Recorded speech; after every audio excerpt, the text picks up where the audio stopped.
ये भारतीय जनता पार्टी सिर्फ जबानी दावा करती है, जो बोलती है वो होता नहीं है और जो बोलती है उसके उल्टा परिणाम आता है। अकलियत के लोग समाज खास करके इनके प्रताड़ित हैं। आप बनारस बरसात की शुरुआत हो चुकी है, हमारे पार्षद दल के नेता भी बैठे हैं, जाइए जरा माइनॉरिटी के गलियों को घूमिए या किसी भी गलियों को उठा कर देख लीजिए, बजा रही है, चलने के लायक नहीं है, गंदगी चारों तरफ फैली है।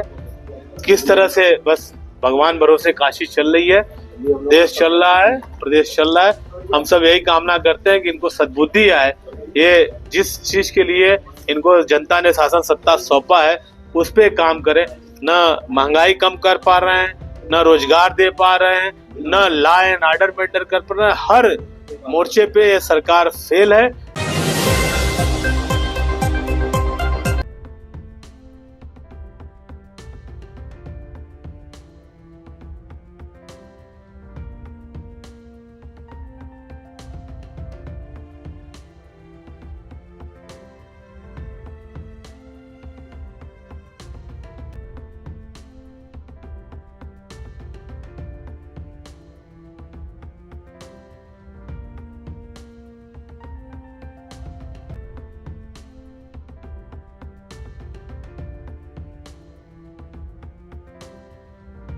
राघवेंद्र चौबे, अध्यक्ष महानगर कांग्रेस कमेटी वाराणसी। क्या मामला है? आज लगभग रामापुरा स्थित एक कब्रिस्तान, जिसको एक ज्ञानी परिवार लगभग 300 वर्षों से फैयाज अहमद ज्ञानी, अहमद जमाल ज्ञानी, जिनके पूर्वजों को यहाँ के उस समय के मुसलमान बुलामिकी कुंवर साहब ने को दान में इनके परिवार को दिया था और वक्फ बोर्ड में कब्रिस्तान के रूप में इसका दर्ज हुआ, जिसमें इनका पंजीयन संख्या 2400 है। आप सबको मालूम है, जब कब्रिस्तान एक बार दर्ज हो जाता तो उसमें कोई न रजिस्ट्री होती है, न दान होता है, न किसी और इस तरह की कोई परंपरा निभाई जाती है। उसका सिर्फ एक उपयोग होता है, जब इनके पूर्वज या उनके परिवार के लोग कोई इंतकाल कर जाते हैं तो उनको वहाँ पे दफन किया जाता है, या फिर जो पूजा पाठ से संबंधित जो इनके धर्म के हिसाब से होता है उसको लोग करते हैं। लेकिन एक खन्ना साहब, एक फर्जी 2002 बैक डेट में जो उसको तैयार कराया गया 2009 में लेखपाल से होते खतौनी भी नहीं है, हाथ से कूटरचित तैयार करके इन लोग को साजिशन, आज जब से उत्तर प्रदेश में और देश में भारतीय जनता पार्टी की सरकार बनी है तब से अकलियत के लोगों को परेशान करने के क्रम में वाराणसी के रामापुरा स्थित कब्रिस्तान पर अवैध कब्जे का लग रहा है आरोप। इस मुद्दे पर आज कांग्रेस वाराणसी महानगर अध्यक्ष राघवेंद्र चौबे की अगुवाई में पत्रकार वार्ता रखी गई, जिसमें मीडिया से बात करते हुए पीड़ित पक्ष अहमद जमाल ज्ञानी ने बताया कि मौजा रामापुरा स्थित कब्रिस्तान, जिसमें लगभग 150 सालों से मुस्लिम समुदाय के लोग फातिया पढ़ते हैं, मुर्दे दफन करते हैं, लेकिन कुछ महीनों से लेखपाल से मिली भगत करके अभिषेक खन्ना फर्जी तरीके से कब्जा कर रहा है। मीडिया से बात करते हुए राघवेंद्र चौबे ने कहा कि इस सरकार में कोई भी सुरक्षित नहीं है, इंसान से लेकर शमशान तक और कब्रिस्तान भी असुरक्षित है। मौजूदा सरकार और पुलिस बल को लेकर के उस 4 बिस्सा की जमीन को कौन सा ऐसा, मैं जानना चाहता हूं आप सबके माध्यम से, परिवार, एक ज्ञानी परिवार, बनारस कांग्रेस के लोग और काशी के लोग ये जानना चाहते हैं कि किस दस्तावेज के कारण उनको 4 बिस्से की जमीन का प्रशासन कब्जा करा रहा है। हम रिकॉर्ड चेक करने के लिए जा रहे हैं तो प्रशासन ने उस रिकॉर्ड को सील कर रखा है, रिकॉर्ड आप देख नहीं पा रहे हैं। तो मैं चाहता हूं प्रशासन आए, सामने बातों को बताए कि 4 बिस्सा जमीन उस कब्रिस्तान से उस जुज भाग का किस अधिकार के तहत काट के निकाल के वो कब्जा खन्ना जी लोग को कराया जा रहा है। खन्ना जी को सिर्फ इसलिए कराया जा रहा है कि वो भारतीय जनता पार्टी से जुड़े लोग हैं, भारतीय जनता पार्टी के नेताओं के शागिर्द लोग हैं, उनको खुश करके अधिकारियों के बल पे हमारे अकलियत के, हमारे ज्ञानी, इस सभ्य और शरीफ लोगों को परेशान करने का प्रयास किया जा रहा है। हम इस लड़ाई को न्यायपालिका, विधानसभा, अपने विधानमंडल दल के नेता को भी अवगत कराया, अपने प्रदेश अध्यक्ष जी को भी अवगत कराया है।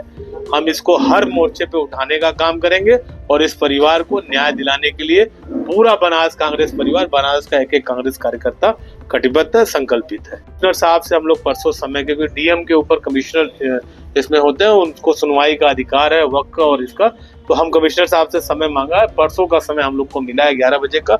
हम आप सबको आमंत्रित करेंगे कि 11 बजे आप सब लोग कमिश्नरेट आइए, हम वहाँ कमिश्नर साहब को सारी दस्तावेज से अवगत कराएं और इस परिवार को न्याय दिलाएं। जिस तरीके से भाजपा सरकार भ्रष्टाचार मुक्त प्रदेश का दावा करती है और आप कह रहे हैं कि बीजेपी के स्तर पे ये सारे कार्य किए जा रहे हैं। 100% देखिए, भारतीय जनता पार्टी सिर्फ जबानी दावा करती है, जो बोलती है वो होता नहीं है, और जो बोलती है उसके उल्टा परिणाम आता है।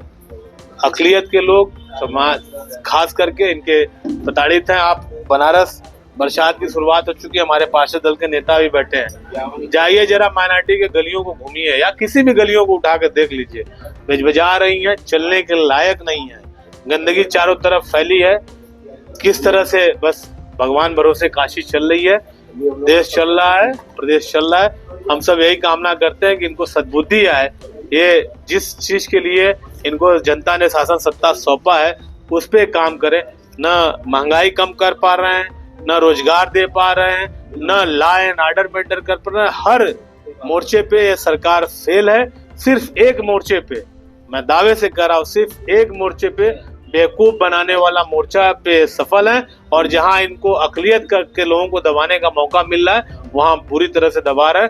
लेकिन जब तक कांग्रेस का एक कार्यकर्ता है, जहां भी अत्याचार अन्याय होगा, चाहे वो हिंदू समाज हो, मुस्लिम समाज हो, सिख समाज हो, ईसाई समाज हो, जहां भी अत्याचार अन्याय होंगे वहां कांग्रेस के लोग डट के उसका सामना करेंगे। क्या मामला है जिसके लिए आज आप पुलिस वार्ता कर रहे हैं?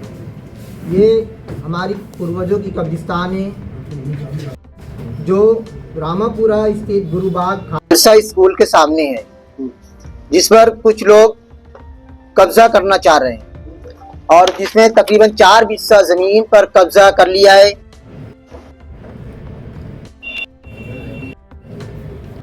और ये है, जबकि हमारी व्यवस्था है, और जबकि हमारी व्यवस्था 1291 फसली सन 1883-84 जो बंदोबस्ती नक्शा बना तब से कब्रिस्तान चली आ रही है, जिसमें मुसम्मात गुलाकनी कुंवर ने हमारे पूर्वज ज्ञानी को दिया। अराजी नंबर 208 कब्रिस्तान, 209 रास्ता और 210 कब्रिस्तान जिसमें दर्ज है।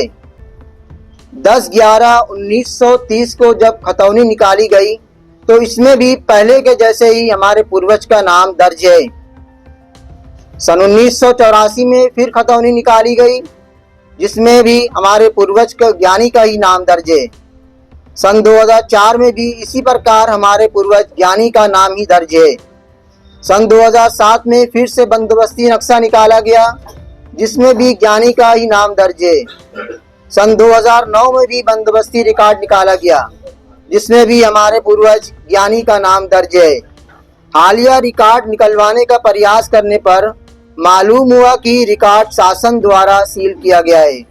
हमारी कब्रिस्तान वक्फ बोर्ड में पंजीकृत है, जिसका पंजीयन संख्या नंबर 2400 है। कब्जा करने वाले लोग का नाम है अभिषेक खन्ना, उनके पिता का नाम है गिरधर गोपाल खन्ना।